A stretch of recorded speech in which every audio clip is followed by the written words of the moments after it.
2025 మాఘ శ్యామల నవరాత్రులు జనవరి 30 నుండి ఫిబ్రవరి 7 వరకు జరుగుతాయి. వీటిని గుప్త నవరాత్రులు అని కూడా అంటారు.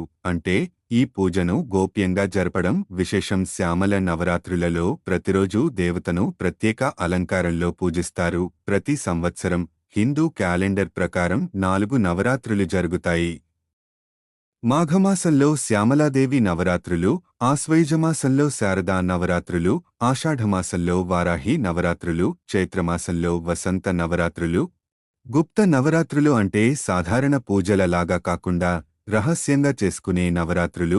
ఈ పూజలో దుర్గమ్మను 9 రూపాల్లో నవదుర్గలుగా అలంకరించి భక్తి శ్రద్ధలతో పూజిస్తారు. దక్షిణ భారతదేశంలో వీటిని శ్యామల నవరాత్రులు అని పిలుస్తారు. శ్యామల నవరాత్రులలో శ్యామలాదేవిని భక్తితో పూజిస్తే ఉద్యోగం, వ్యాపారంలో అభివృద్ధి కలుగుతుంది, ఐశ్వర్యం లభిస్తుంది, పెళ్లి కాని వారికి వివాహం జరుగుతుంది.